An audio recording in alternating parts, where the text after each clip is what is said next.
그런 의미에서 2026년 3월의 두 번째 주 화요 민심열차 힘차게 출발해 보겠습니다. 오늘도 김남기 박사님 함께 하셨습니다. 박사님 안녕하십니까? 네, 안녕하십니까? 네. 자, 오늘도 이재명 대통령의 국정 지지율부터 살펴보도록 하겠습니다. 네, 이번 주 이재명 대통령 국정 지지도는 안정적인 흐름을 유지하는 가운데 상승세를 보이고 있습니다. 한국갤럽 조사에서는 긍정 65%, 부정 25%로 집계됐습니다. 직전 대비 긍정은 1%포인트 상승하고 부정은 1%포인트 하락했습니다.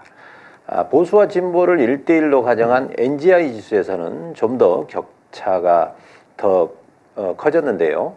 긍부정 격차가 더욱 확대되면서 국정 안정 국면이 강화되는 흐름입니다. 긍정평가 이유를 보면 민생경제와 부동산 정책이 1, 2위를 기록하고 있습니다. 주가지수가 지난주 큰 폭의 변동이 있었습니다만 이재명 정부에 대한 신뢰는 깊은 것으로 보여집니다. 리얼미터 조사에서는 긍정이 58.2, 부정이 37.1로 소폭 상승했습니다. 지난주 5주 만에 하락세를 반전이 있었는데요. 그러나 원인은 보수 표집 증가로 인한 것이었기 때문에 지금 상승 흐름은 계속되고 있는 걸로 그렇게 보는 게 맞겠습니다. 여론조사 꽃은 전화면접 방식이 긍정 73.1, ARS 방식은 긍정이 66.4%를 기록하고 있는데요. NGI 지수로 봤을 때는 지난주와 거의 비슷한 수준입니다. 네. 아무튼 잘 나가고 있는 것 같습니다. 다음은 정당 지지율 확인해 보겠습니다. 네, 정당 지지율 역시 전반적으로 큰 구조적 변화는 없습니다. 여전히 민주당 강세를 유지하고 있는데요. 전체 지지율 평균은 민주당이 51.3%로 지난주에 이어 50%대를 기록하고 있습니다. 반면에 국민의힘은 26.5로 지난주 대비 1.3%포인트 하락했습니다. 민주당과 국민의힘 격차 역시 24.7로 확대됐습니다. 한국갤럽은 민주당이 46으로 지난주 대비 3%포인트 상승을 했고 국민의힘은 21%를 기록하면서 20% 붕괴를 직전에 두고 있습니다. 지난주 한국갤럽에서는 장래 정치 지도자 선호도 조사를 했는데요. 이 조사에서는 조국 대표가 9%로 1위를 기록했고 김민석, 한동훈, 장동혁이 4%로 2위 그룹을 형성했습니다. 뒤를 이어서 송영길, 이준석이 2%를 기록했고 강훈식, 정청래, 김동연이 1%를 기록했습니다. 이 가운데 송영길, 강훈식은 장래 정치 지도자 선호도 조사에 처음 등장을 했습니다. 특히 송영길은 호남에서 10%를 기록하면서 조국에 이어서 2위를 차지했습니다. 아마 보궐선거 출마 여부가 조기에 마무리되면 상승세가 더 이어질 걸로 봅니다. 자, 그런데 이 후보자들의 이 지지율을 모두 합쳐도 30%가 채 안 됩니다. 좀 의미가 없는 것 같아요. 그렇습니다. 집권 초기 워낙 이재명 대통령의 그 리더십이 강하게 지금 발현되고 있기 때문에 차기 주자들에 대해서는 거의 관심이 없다 이렇게 그렇죠. 보는 게 맞겠습니다. 좀 이르기도 하고요. 자, 지난 주말 또 민주당이 제주와 전북지사 후보를 경선을 통해서 정하기로 결정했습니다. 자, 민주당의 경선 소식 그리고 전망도 좀 부탁드리겠습니다. 네, 김희수 공천관리위원장이 이 두 지역에 대해서 공모한 후보 전원을 경선 후보자로 선정했다고 밝혔는데요. 제주 지역은 현역인 오영훈 지사와 위성곤, 문대림 의원 등 3명이 경선을 치르게 됩니다. 전북 지역은 현역인 김관영 도지사, 안호영, 이원택 의원이 경선 후보자로 이름을 올렸습니다. 제주와 전북 모두 민주당 강세 지역이고 그렇기 때문에 경선이 곧 이제 본선으로 그렇게 볼 수 있죠. 먼저 전북은 김관영 현 지사가 다소 앞서는 것으로 알려졌습니다만 이원택 의원이 지금 맹추격 중인 걸로 그렇게 알려졌습니다. 결선 투표 가능성이 높아 보입니다. 제주도는 문대림 의원이 여론조사 상으로는 좀 앞서고 있는 편입니다. 그 다음이 이제 서귀포 출신의 위성권 의원 순인데요. 사실 오영훈 지사가 현역임에도 불구하고 하위 20%로 알려지면서 지지율 지금 하락세를 보이고 있습니다.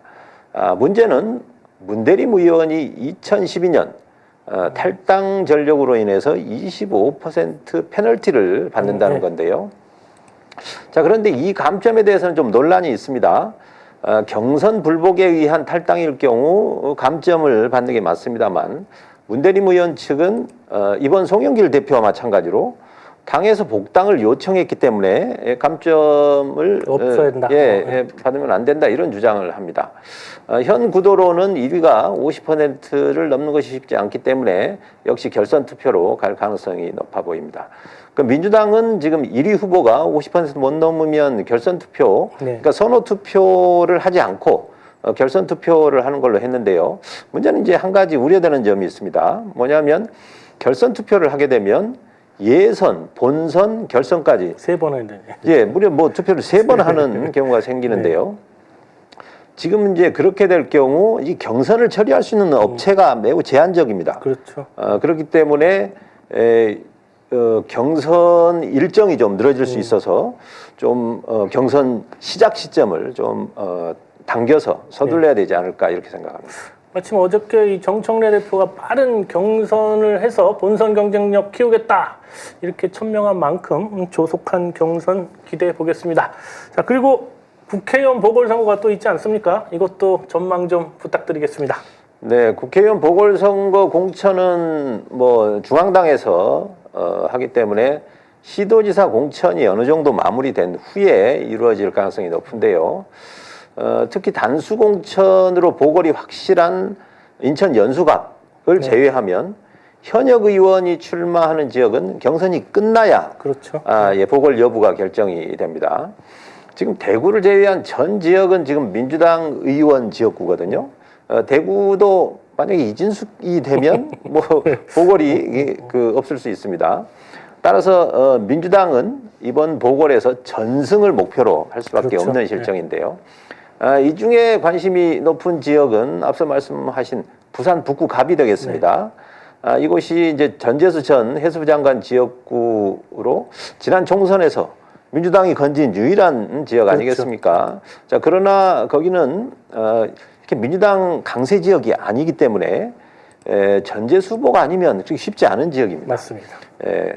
자, 반대로 그렇다면 국민의힘은 이 지역을 승산이 있다고 이제 노려보겠죠. 그래서 앞서 말씀드린 대로 이런 거물들이 출연하지 않을까 뭐 이렇게 이제 기대를 하고 있습니다. 자, 또 하나가 지금 계양을인데요.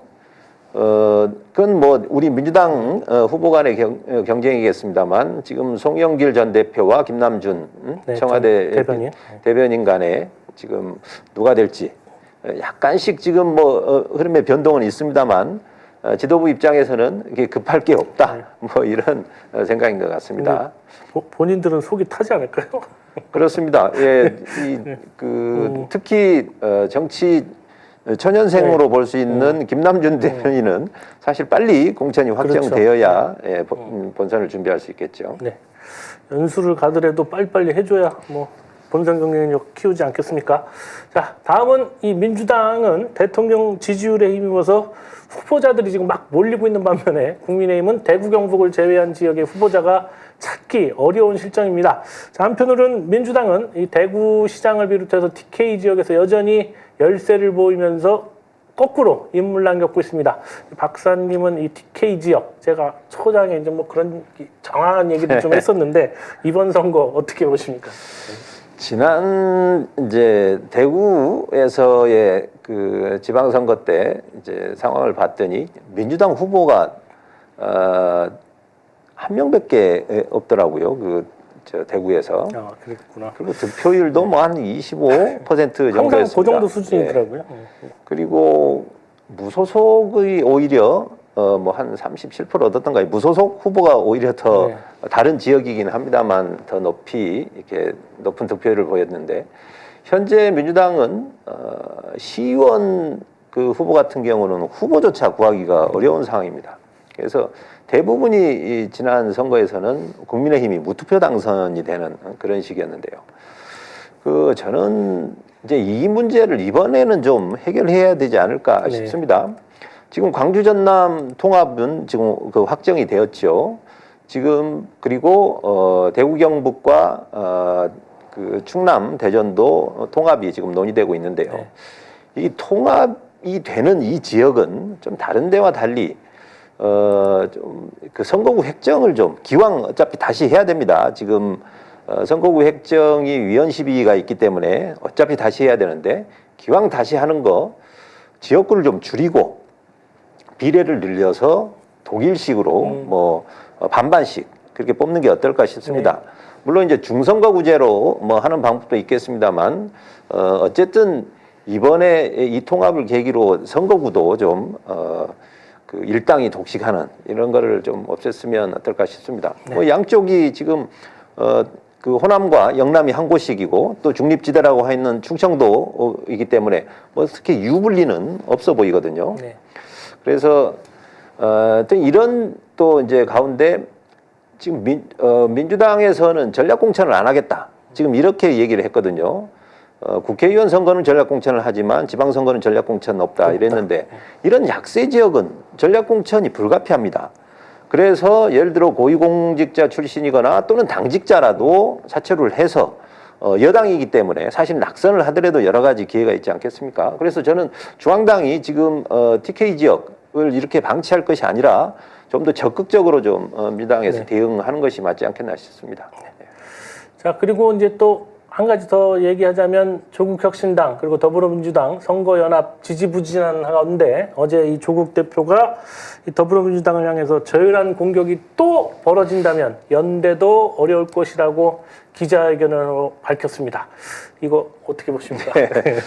사실 이제 송영길 대표가 이제 방송에 나와서 조국 혁신당이 그 쇄빙선이라고 했는데 그러면 조국 대표도 고향인 좀 부산에서 예, 출마해야 되는 거 아니냐?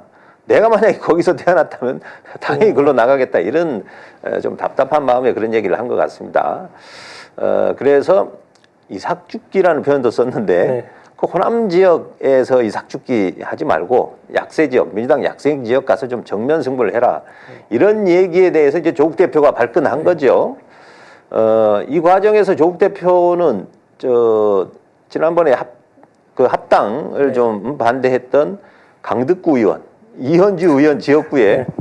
신장식 의원이나 뭐 박은정 의원 같은 자당 의원, 인기 있는 의원들을 네, 내보내겠다. 출마하면 어떻게 되겠느냐 이런 얘기를 좀 했어요. 본인은 지금 저는 이제 그 말도 좀 과하다고 보는데요. 그 일종의 자객 공천 아닙니까? 맞습니다. 그래서 그 조국 혁신당이 그런 자객 공천이나 하는 상황이 된다면 결국 뭐 둘 다 망하는 길로 갈 그렇죠. 거고 그 피해는 조국 혁신당이 훨씬 클 거거든요. 제2의 정의당의 길을 갈 수도 있는 그런 상황인데요. 쇄빙선이 아니고 파옥선이죠. 그렇습니다. 예. 뭐 사실 지금 그나마 조국 혁신당은 지금 조국 대표가 차기 지도자 뭐 네. 9%이긴 합니다만 1위를 기록하고 있지 않습니까? 그래서 이 조국 대표가 지금 원내로 진출하는 게 아마 가장 큰 목표일 텐데요. 지금 실제로 이제 조사 결과를 보더라도 호남 지역이 17%로 가장 높게 나옵니다. 조국 그 대표가. 결국 제가 볼 때는 전북 군산이나 광주 광산을 같은 곳에 출마할 수밖에 없지 않을까. 조국 대표도 결국 일단 원내에 진출을 하려면 그 방법밖에 없지 않을까 저는 그렇게 보고 있습니다. 그런데 출마했다 떨어지면 더 재기하기 힘들 것 같은데 부산은 뭐, 네, 우리 또 노무현 대통령 생각나는데 그런데 도전하는 게 더 낫지 않나 이런 생각도 해보겠습니다. 그럼 민주당과 그 합의가 필요하죠. 그렇죠. 그런데 민주당을 향해서 계속 이런 얘기를 하면 네. 쉽지가 않아지는 거죠. 네, 참 답답합니다. 자, 아무튼 김남기 박사님 오늘 여기까지 하겠습니다. 오늘도 수고 많으셨습니다. 네. 자, 김남기 박사님의 저서 요 앞에 있죠. 이재명 대통령 따라잡기와 지방선거 전략 매뉴얼 선거에 꼭 필요한 책이라고 생각합니다. 네이버 스마트 스토어에서 구입하실 수 있습니다. 자, 오늘 여론조사에 관한 자세한 내용은 중앙선거 여론조사 심의위원회 홈페이지 참고해 주시면 되겠습니다. 신통할은 내일 아침 6시 30분에 신통할 초대석 이것도 기억해 주시기 바랍니다. 내일은 유삼영 동작구청장 예비 후보님 모셔서 진행하겠습니다. 함께해 주신 시청자 여러분 대단히 고맙습니다.